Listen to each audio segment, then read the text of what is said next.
Hello दोस्तों, स्वागत है आपका एक नई वीडियो में। दोस्तों, आज की वीडियो क्लास 12th केमिस्ट्री की है, बहुत इंपॉर्टेंट होने वाली है।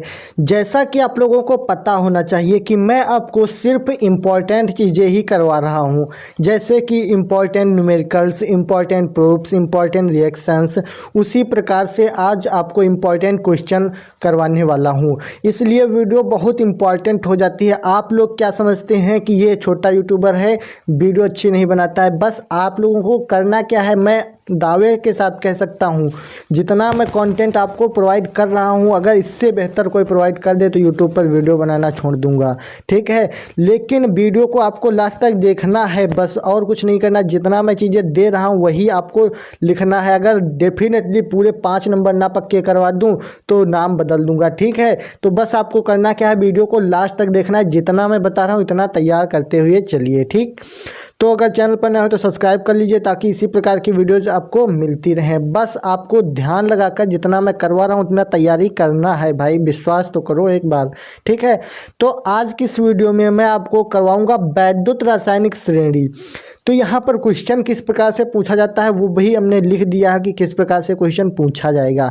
पूरा लॉन्ग आंसर है, 5 नंबर में पूछा जाता है, इसलिए बहुत इंपॉर्टेंट है, ठीक है। तो यहाँ पर क्वेश्चन पूछा जाएगा कि वैद्युत रासायनिक श्रेणी किसे कहते हैं, इसके प्रमुख लक्षण लिखिए, इसके 2 उपयोग भी लिखिए, या फिर यहीं पर पूछ लेगा इसके 2 अनुप्रयोग भी लिखिए। तो ये आपका क्वेश्चन पूरा 5 अंक का दिया रहेगा। आपको यहाँ पर वैद्युत रासायनिक श्रेणी की परिभाषा देनी है, इसके प्रमुख लक्षण लिखने हैं और इसके 2 उपयोग फिर अनुप्रयोग लिखना है, तब जाकर आपको कहीं 5 नंबर मिलते हैं। तो बहुत इंपॉर्टेंट है, कई बार पूछा गया है, इस बार डेफिनेटली 90% चांसेज हैं कि ये पूछा जाएगा, ठीक। तो चलिए करते हैं वीडियो को स्टार्ट। चैनल को सब्सक्राइब कर लीजिए, वीडियो को लाइक कर दीजिए। चलिए स्टार्ट करते हैं। अब देखिए यहाँ से हमने लिखा है, बस आपको नोट्स, हैंड रिटन नोट्स मिल रहे हैं, आपको लिखते हुए चलना है। वीडियो को रोक रोक कर देख लीजिए। वीडियो थोड़ी सी बोरिंग हो सकती है क्योंकि ये एजुकेशन वीडियो है, कोई फनी वीडियो नहीं है कि आपको मज़ा आएगा, ठीक। आपको समझ में आना चाहिए बस, तो आपको लास्ट तक देखना है। चलिए शुरू करते हैं।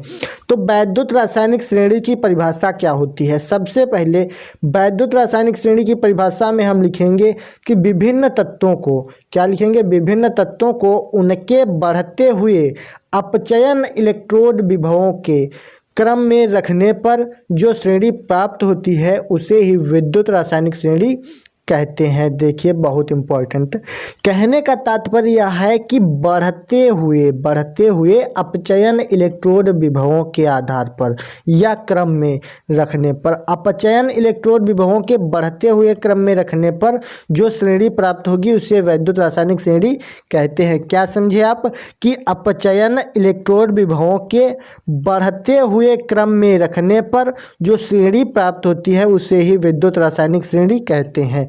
अब अपचयन इलेक्ट्रोड विभव क्या होता है, ये होता है, आप लोगों को एक नई वीडियो मिल जाएगी कि अपचयन इलेक्ट्रोड विभव क्या होता है। ये रासायनिक श्रेणी में होता है, ठीक है। उनके मान होते हैं, जैसे 4.2 हो गया, 1.3 हो गया, इस प्रकार से अपचयन इलेक्ट्रोड विभव के मान होते हैं। उनके जो बढ़ते हुए क्रम में रखते हैं उसे ही वैद्युत रासायनिक श्रेणी कहते हैं, ठीक है।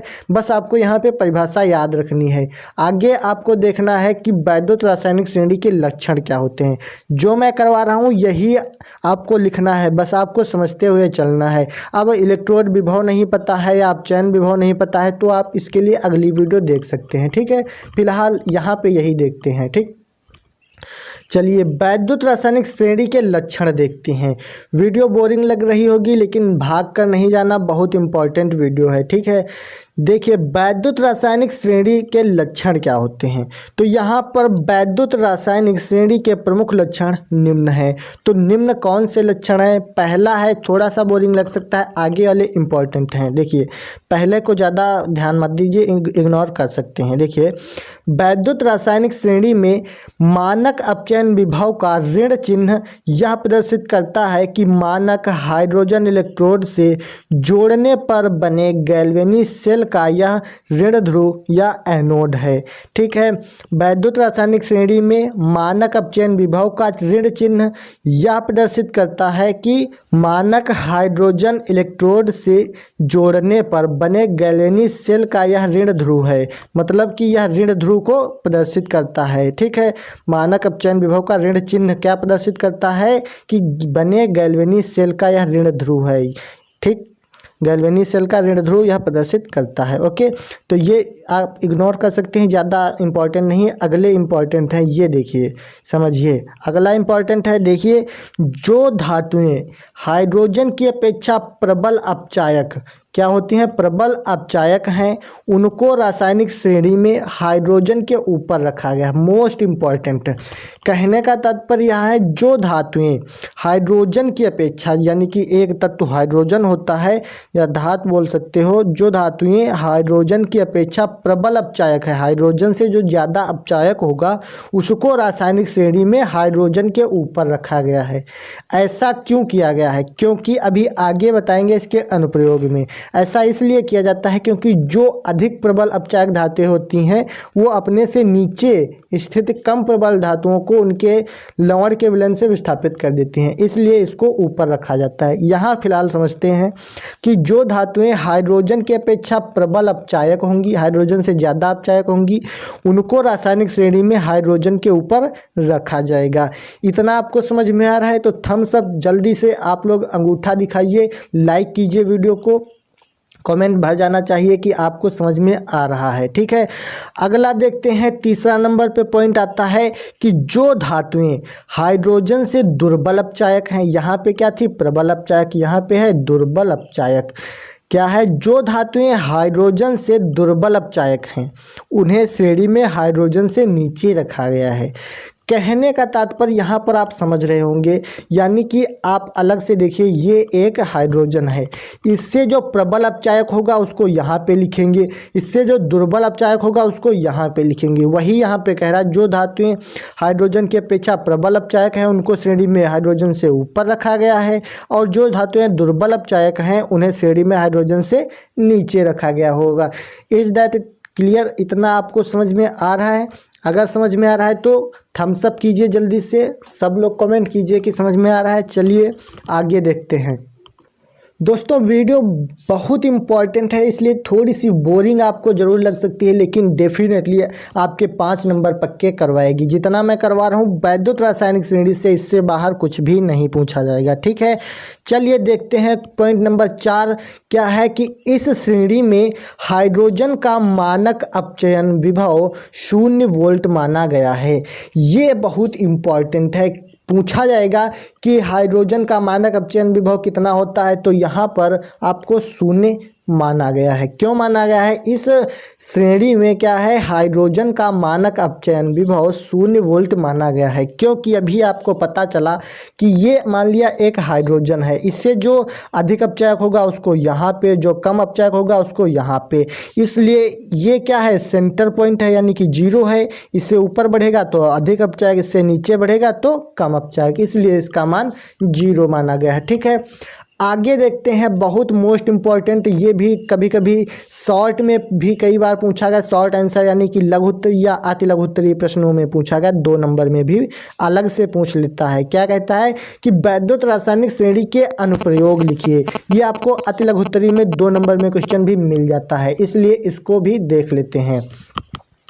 तो सबसे पहला यहाँ पर वैद्युत रासायनिक श्रेणी का एक अनुप्रयोग यहाँ पे है कि वैद्युत रासायनिक श्रेणी में उच्च विद्युत धनात्मक तत्व निम्न विद्युत धनात्मक तत्वों को उनके लवण के विलयन से विस्थापित कर देता है। जैसे कि यहाँ पे हमको दिया रहेगा कि जिंक कॉपर सल्फेट के विलयन से कॉपर को विस्थापित कर देता है। ठीक, यहीं पर आपको दिया रहेगा, यानी कि जिंक तो कर देता है क्योंकि ये नीचे स्थित होता है, और जो नहीं कर पाएगा वो आपको दिया रहेगा, इसलिए आप गलत आंसर टिक कर देते हैं। तो यहाँ पर समझने वाली बात ये है कि जिंक जो है वो कॉपर के विलयन से कॉपर को विस्थापित कर देता है। क्यों करता है? क्योंकि जिंक जो है वो कॉपर से ऊपर स्थित है, है, इसलिए जो ऊपर स्थित होता है वो अपने से नीचे कम अपचायक वाले विलयन को उसके लवण के विलयन से विस्थापित कर देता है। यहाँ से देखिए, पहले कह रहा है जिंक कापर सल्फेट के विलयन से कापर को विस्थापित कर देता है, यानी कि Zn जो है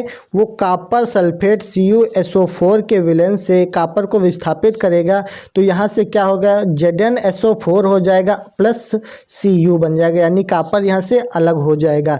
ये क्यों हुआ, क्योंकि Zn जो है वो रासायनिक श्रेणी में Cu से ऊपर स्थित है और जो तत्व ऊपर स्थित होता है वो अपने से नीचे स्थित तत्वों को उसके लवण के विलयन से स्थापित कर देता है। तो यही यहाँ पर रूल लगा हुआ है। अब समझ में आया होगा कि वैद्युत रासायनिक श्रेणी में उच्च विद्युत धनात्मक तत्व निम्न विद्युत धनात्मक तत्वों को उनके लवण के विलयन से विस्थापित कर देता है। क्यों करता है अभी मैंने बता दिया।